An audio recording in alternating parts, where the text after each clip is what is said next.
uma profissão para ganhar dinheiro. E ninguém hoje em dia, em sã consciência, recrimina isso de uma maneira aberta.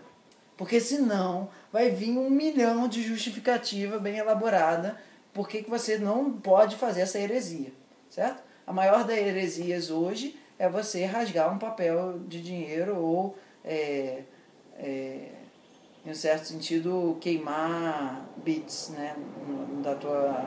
Porque o dinheiro hoje em dia nem mais é papel.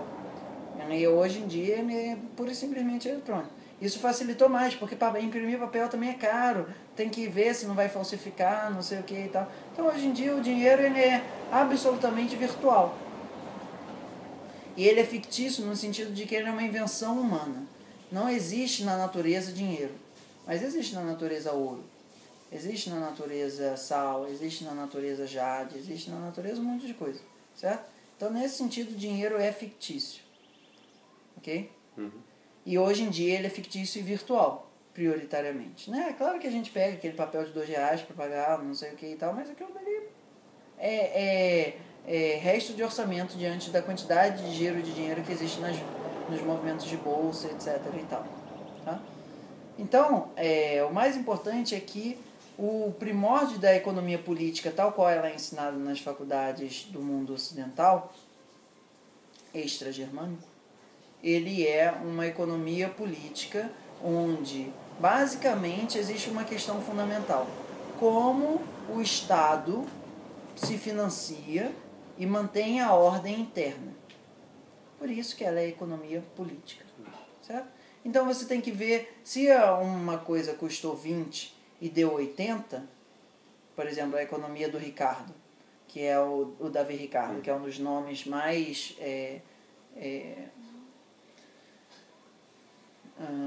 pontífices nessa história. Tem esse aspecto na natureza. Você põe uma semente ali, ela te dá 100 de volta. O que aconteceu? Isso é um excedente, certo? E como é que você divide esse excedente para que a sociedade cada vez esteja com mais riquezas? E aí, atenção. Muito cuidado nessa hora. Commonwealth, nessa hora, ainda não é PIB. Tá? A noção de riqueza nesse momento ainda envolve alguns aspectos de você ter um exército mais forte, você ter uma capacidade de ter mais grãos, você ter uma indústria e você ter uma população bem alimentada. Certo? Ainda é uma ideia bastante feudal, em um certo sentido. Mas é importante que, principalmente no espírito britânico da coisa, todo mundo da população esteja minimamente atendido. Essa é uma característica importante dos britânicos. Todo mundo deve estar sempre minimamente atendido. Nos franceses os direitos devem ser iguais, mas na Britânia não. Todo mundo tem que ter um mínimo, certo? E aí, isso estou falando assim sociologicamente. É claro que isso não é 100% dos britânicos dizem isso ou vice-versa. Mas, nesse momento ainda existe um estudo fundamental de como você divide o excedente. Como você faz para que o excedente possa virar mais excedente. Pronto.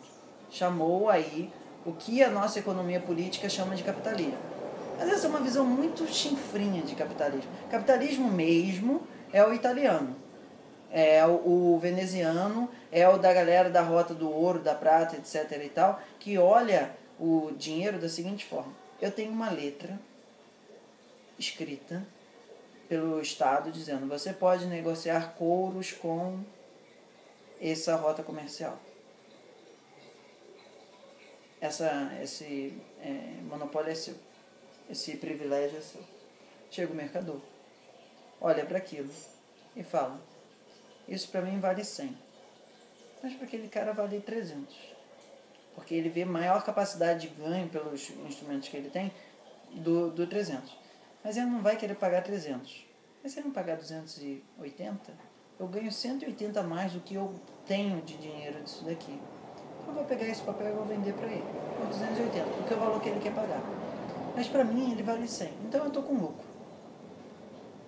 O outro fala: aquilo para mim vale 300, mas eu estou conseguindo comprar 280, então eu estou com lucro também. Isso é uma visão muito mais inteligente de capitalismo do que essa história de porque o trigo produziu, trocou por ferro. Se depois, eventualmente, você quiser pegar o livro do Ricardo para ler, é mais ou menos assim. Como é que você desenha? Aí, isso daí ainda está numa visão principalmente da produção. A economia ainda está olhando o mundo a partir da ótica da produção. Produz e tem acidente. A agricultura tem esse fenômeno. Tá? Mas a indústria não. A indústria ela tem agregação de valor. E aí o segundo movimento dentro dessa economia política institucionalizada como clássica é assim, não, mas o comércio é o que gera valor fundamentalmente para uma nação. O que a gente precisa para uma nação ser forte é o discurso do Adam Smith, e tem aí umas questões de se ele era financiado ou não pela Companhia das Índias ou qualquer coisa assim, mas o fundamental é o seguinte: o que vai fazer a nossa nação ser forte, rica, wealth tem muito essa noção de rica, poderosa. Essa é uma boa tradução de wealth, não é de riqueza. A riqueza das nações é uma tradução chula do que é the wealth of nations, né? Isso é assim, o que faz a sua nação ser muito poderosa? Então, é o comércio, a capacidade de você fazer com que haja uma possibilidade de você produzir X, eu produzir Y, e pelo fato de todo mundo estar se especializando dentro de uma ordem onde uma mão invisível opera, no sentido de que todos tenham o melhor possível dentro de um determinado arranjo, isso é o que vai fazer com que todas as nações enriqueçam. Então o discurso do Adam Smith é um discurso muito inteligente, porque ele está falando o seguinte: olha, se o Brasil ficar produzindo café, enquanto que a Inglaterra está vendendo lã, não tem problema. Todo mundo vai estar enriquecendo, porque existe uma coisa chamada vantagens comparativas. Certo? E nisso, toda a ordem global, ou toda a ordem de comércio, leva maior desenvolvimento, né? Maior riqueza. Porque a ideia é que o comércio, nessa época, ele civiliza as pessoas, ele adocica as pessoas. Le douce commerce. É assim que pronuncia? Não sei. Mas tem essa conotação de que as pessoas comerciarem não era só elas vender e comprar, elas conversarem. Certo? A ideia de comércio no início estava muito a ideia de ter contato, de troca. Se a gente está conversando agora, isso é um comércio. Okay? E isso faz com que as pessoas não briguem tanto. Porque nessa época, os processos de formação dos Estados Nacionais ainda não estavam assim, fechadinho e tal. Ainda tinham altas porradarias. E aí o que as pessoas falam é o seguinte: para a gente ter menos guerra interna, a gente precisa de mais comércio. Comércio é a solução. Quando as pessoas estão todo mundo ganhando dinheiro, ninguém quer matar o outro. Isso é uma ideia que até hoje vale. Assim, até uma ideia até hoje defendida politicamente. Tá? E aí a gente tem o Adam Smith como sendo o coroamento teórico de uma ordem de Pax Britânica. Certo? Tá todo mundo bem. O único problema, isso é um problema sério, é que na história do Adam Smith é o seguinte: se a Inglaterra está com 50 e ela ganha mais 30 e ela vai para 80, esse um outro país, o Brasil, está com 10 e ganha mais 10. Não, vou fazer um exemplo que fica mais forte a questão assim. A Inglaterra está com 50, o Brasil está com 10. Tá? A Inglaterra ganha 20 e o Brasil ganha 21. Eu estou dizendo um exemplo assim bem que não acontece, mas mesmo assim a ideia é o seguinte: quando a Inglaterra chega nos 70, abrem perspectivas tecnológicas que nos 50 não tinha. Mesmo que a princípio, e não é isso que acontece, os outros tivessem ganhado mais, há saltos tecnológicos, há revoluções industriais. Isso permite que a pessoa que está correndo na frente ela tenha vantagens de primeiro a chegar. E aí ela sempre tem uma tendência a se perpetuar como o mais rico.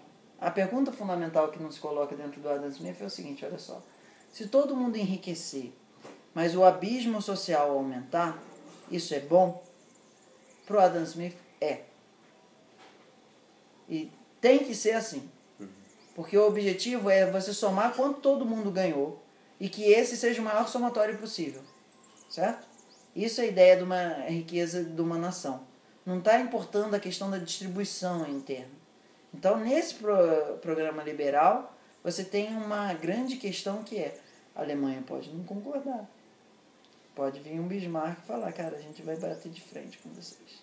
Pode vir uma revolução na China, pode vir um monte de gente falando assim, todo mundo está ganhando, mas vocês estão ganhando mais.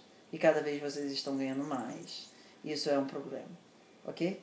Então, fecha a economia política clássica, ou como é referido a economia política clássica, e vem um segundo movimento, que é o movimento de contestação, tanto dentro do próprio lugar onde isso era institucionalizado, quanto fora. Ok? Até aqui tudo bem? Vamos indo. Mas o mais importante disso tudo é que aqui a gente ainda está tratando do excedente. Certo? A gente ainda não chegou na escassez. Certo? Sim. Beleza.